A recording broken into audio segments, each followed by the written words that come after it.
of all. It couldn't be your fault. When this life of mine would fall, it will always be my call. Trying to throw this shade on me, like they all hate on me. Don't bring that rage on me. Why they throwing shade? Hello everyone and welcome to this new video. We're out here right now on a mountain, or more of a hill actually, shooting. Well, I'm just shooting a little video, a little B-roll right here right now, as you just saw.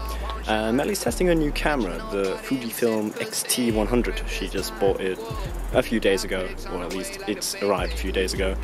And since the initial thought that she actually wants to have a camera, and the day when the camera actually arrived, when she actually bought the camera, quite a lot of time has actually passed. Now that is due to one question: what camera should I buy? This is probably the most asked question any photographer ever gets asked on social media, and of course I asked myself this question before I bought this camera, or before my dad bought this camera for me, and probably, or most likely, you've asked this question yourself as well. So in this video I want to help you out with this issue. I want to give you a few points to consider so that you can narrow down your choice of cameras across the market. Through watching this video you'll be able to make your choice more efficiently and faster, and with a better understanding of what exactly you are buying. So without further ado, let's spin back home where I have my list of things I want to talk about, and the list of brands I want to talk about, and the list of specs I want to talk about, and all the other stuff I want to talk about.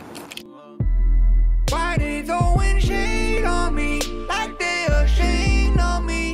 I thought, what age are we? So I'm back home now, so let's get into the world of camera gear. And yes, I'm wearing different clothes and my hair has been cut because, yeah, a few days have passed, you know. So the first thing you need to decide is your budget. In many cases this will narrow down your choice of cameras, but this won't determine which company you should have a closer look at because, well, each brand has their own entry-level camera. So to exclude some brands, the first thing you need to decide is, do you want a DSLR or a mirrorless camera? In this video I will not present to you the pros and cons of each. You'll have to watch a different video or read an article about that topic. But if you've made your choice, I can recommend that for DSLRs you look at Nikon or at Canon. Even though they did just release their first mirrorless cameras, those are on the higher end of your budget. For mirrorless cameras you would want to dive into the world of Panasonic, Olympus, Fujifilm and Sony. But please don't become narrow-minded because of my recommendations here. Always stay open for the other brands, and also keep in mind these are by far not all camera brands. These are just the 6 camera brands I keep an eye on. So with that said, after deciding if you want a DSLR or a mirrorless camera, you're going to want to decide how much you want to carry with you, how lightweight and small you want your camera to be, or how bulky and heavy you want your camera to be. If you don't mind carrying around a heavy camera, you can go for pretty much anything. But if you're like, let's say, a travel blogger and you're going to be traveling around and you don't want to carry around a lot of gear, you want to carry around something lightweight, something small that you can fit in your bag easily, then you better go for a smaller sensor size. The bigger the sensor, the bigger and heavier the camera is usually going to be. And also mirrorless cameras are usually just lighter and smaller than DSLRs. So if you're looking for some compact and small lightweight cameras, you should have a closer look at Panasonic or Olympus. They've been producing a big choice of cameras with micro four thirds sensors, which are way smaller than full frame sensors, and therefore the cameras can be way smaller and lighter. But don't forget Fujifilm and Sony, they both have APS-C sensors, which are also smaller than full frame, and therefore they are also both quite good at producing small and compact cameras. So next topic, how much resolution do you want? How many megapixels do you want? This comes hand in hand with your price range, because the more megapixels you want, the more you're going to have to pay. But to keep it basic, you can remember the bigger the sensor, the more megapixels. So Panasonic and Olympus have small cameras, but on the other hand, they are not exactly the megapixel beasts. Most of their cameras have 16 megapixels, and the more expensive ones push it to 20 megapixels. On the other hand, Fuji and Sony usually start at 24 megapixels, and of course they have some pricier, higher end choices which have higher resolutions. So for example, the Sony a7R II has over 42 megapixels. But of course, not to our surprise, it comes with quite a hefty price tag. Canon and Nikon's megapixels range from all over the place actually. You can get really cheap cameras with 18 to 21 megapixels, but of course if your budget allows, you can go way higher. So the next decision could narrow down your choice of cameras drastically. You need to decide if you want to have a camera which is better suited for photography, for filmmaking, or if you want an all-rounder which can do both very well. So for photography, you're probably looking for great resolution and an outstanding sensor, so I'd say go ahead and check out Canon, Nikon, Sony and Fujifilm. Sony has all sorts of different cameras, but especially the Sony a7R, the R stands for resolution, those are especially thought for the photographers. But if you plan to shoot more videos, there are probably 2 features that you're going to be looking for in a camera. First, a microphone jack for excellent audio, and 2, IBIS, which stands for In-Body Image Stabilization.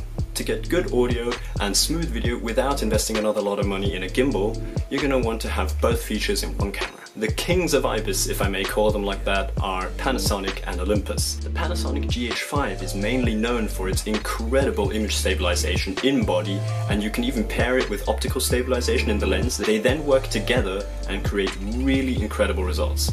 Due to the small micro four thirds sensors, they have much more space in the body where they can actually fit in the stabilizer. Compared to the DSLRs, they don't have space for an in-body stabilization. But as I already mentioned, you mustn't forget Sony. They also are known for great video capabilities, especially the Sony A7S series, which are mainly focused towards the filmmakers and are especially known for their low light capabilities. Nikon, Canon and Fujifilm are more towards the photographer actually. I mean, of course they can do video, but they are more focused for the photographer. And as I already mentioned, Sony has cameras like the Sony A7S series, which are especially for the filmmakers, but also like the Sony A7R series, which are especially for the photographers. But in case you're looking for a middle way, Sony is still the right place to go actually, because models like the Sony A7, or A7 1, 2 and 3 actually, those are all-arounders, good for both filmmaking and photos. But Sony also has some APS-C cameras. Those sensors are a little smaller than the full-frame cameras of the cameras mentioned just before, but still, they are good all-arounders.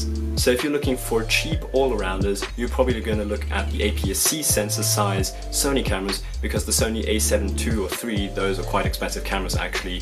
They are all-arounders, but more for the pros because, yeah, they're damn expensive. Panasonic and Olympus also have great all-arounders which are good for video and photography, but that's only if megapixels are not your priority. As I said, the best Panasonic cameras, which are expensive, only have 20 megapixels, so if that's not a priority to you, these will definitely be interesting for you. So after all this information, I'm sure you're already looking forward to your 5-hour gear hunt sessions on Amazon and reading one review after the other. But before you go ahead and do that, I would like to warn you, because you're probably not going to find exactly the camera you're looking for. You might be ticking off some features that you're looking for, but you're not going to find the camera that has all the features. So for example, I myself, when I was choosing this camera, I had to make a hard decision between this camera, the Lumix GX80, and the Lumix G70.